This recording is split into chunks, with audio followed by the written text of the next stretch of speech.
প্রবন্ধ ভালোবাসা পরিবারের অংশ। আমরা সব সময় গান শুনতে ভালোবাসি।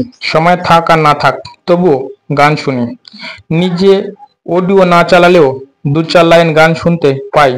দূর থেকে ভেসে আসে কারো ঘরের ডিজে থেকে, অথবা কোথাও অনুষ্ঠানে লাউড স্পিকার এর ডিজে থেকে। ডিজে অডিও চালালে বারবার অডিও অর্থাৎ গান বদলে নতুন গান শুনতে থাকি।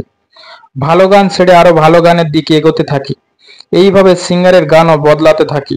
মাঝে মাঝে ভালো গান খুঁজে পাই, মাঝে মাঝে আগের থেকে খারাপ গান মেলে। ভিডিও অথবা কোনো পিকচার দেখতে গেলে সময় করে দেখতে হয়। সব সময় হাতে সময় থাকে না, তাই একটা নির্দিষ্ট সময় করে বসে পিকচার দেখতে হয়। ঠিক এইভাবে যখন তখন গানের মতো ভালোবাসার কথা বলা যায়, একটু ভালোবাসা দেখানো যায়, অথবা দূর থেকে ভেসে আসা গানের মতো অনেক ভালোবাসা ঘাড়ের পাশ দিয়ে ঘুরে যায়। বেশ ভালো লাগে, কিন্তু পিকচারের মতো যখন তখন কাউকে নিয়ে পরিবারের কথা ভাবা যায় না।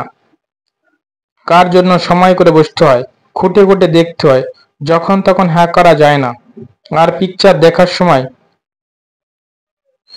যেমন গানগুলো কেটে কেটে দেওয়া হয়, ঠিক তেমন পরিবারের থেকে ভালোবাসাগুলো কেটে দেওয়া হয়।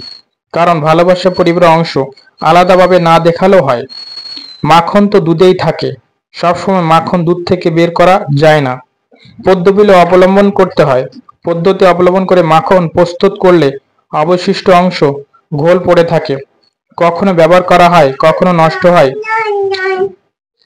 প্রয়োজন অনুসারে মাখন প্রস্তুত করা উচিত, সব সময় নয়। তাই দেখি অনেক পরিবারের পরিস্থিতি দেখে বাইরের লোক বলে থাকবে, এ পরিবারে ভালোবাসার কোনো চিহ্ন নেই। কিন্তু ভালোবাসা ছাড়া কোনো পরিবার টিকে থাকতে পারে না, মাখনের মতো দুধে অবস্থান করে।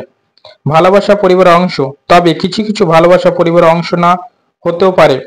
নতুন পরিবার গঠন করার জন্য অঙ্কুর মাত্র। তাই পরিবার যত পুরনো হতে থাকে, তত ভালোবাসার পরিবর্তে দায়িত্ব কর্তব্য বেশি লক্ষ্য করা যায়।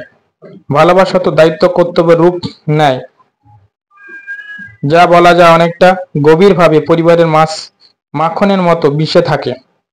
ঘোল নামক অবশিষ্ট অংশ নষ্ট না করার কারণে ভালোবাসাকে ভিতরেই বীজের মতো সুপ্ত অবস্থায় রেখে দেয়।